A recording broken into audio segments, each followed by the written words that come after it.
Hi, I'm Tony Maserati, and I'm here at Mirrorball Studios in North Hollywood, California, where I mix all the records I work on.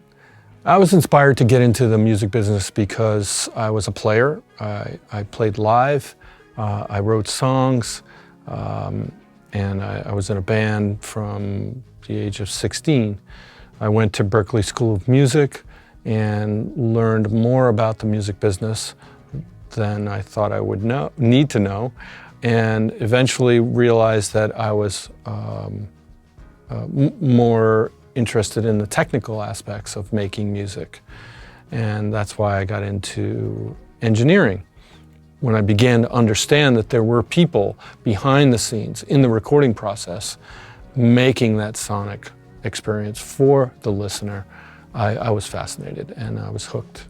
I think that really paying attention, as I did when I first started out, is still the most important way of staying within the framework of the marketplace.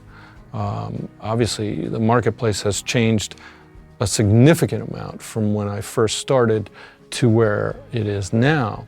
And I've kept up because I tend to embrace new technology as soon as it comes out, as opposed to waiting. The equipment and the gear that is significant to my workflow on a daily basis, there's a long list of equipment that I have to have and that I have worked into my system. And much of it is digital, a good portion of it is analog. Those of you who know me and who've read other interviews know I have every piece of gear that Chandler makes.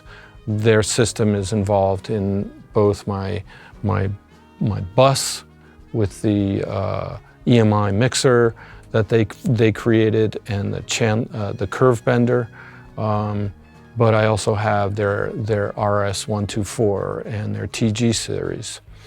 Obviously, Waves is a big part of my digital system. UAD is also right up there, and the Avid system, Pro Tools, is, let's not forget, I can't really live without that. These are things that have become tools in my toolbox that I cannot live without.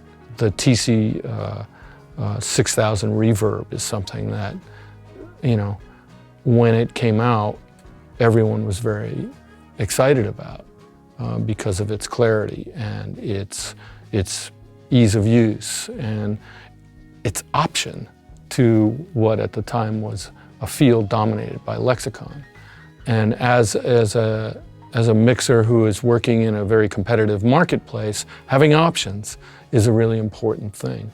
So when the VSS3 came out and it has similar sonics to the 6000, obviously I remember them. So I want them. The system that we have is a growing, living system.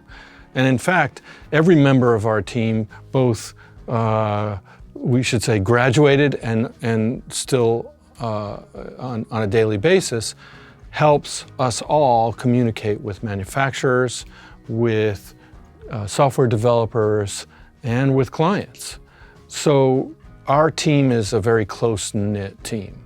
We play poker together, and we discuss what the best new software and hardware is, including microphones, preamps, and interfaces.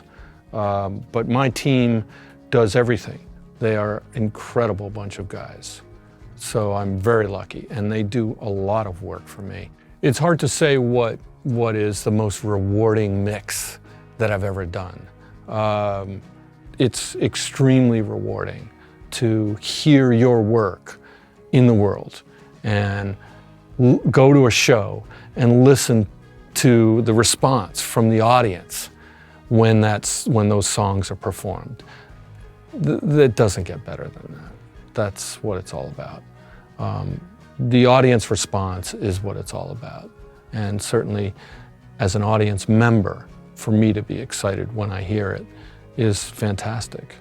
I can't pick one moment or one song or one mix. Jason Mraz I still can hear my mix, from across a room and say, oh, I always wanted to, raise that snare drum in that spot. It's what we do as technicians and as producers. We're always looking to refine. So the reward really has to be in the audience response to our work. And for me, I've been very lucky that way.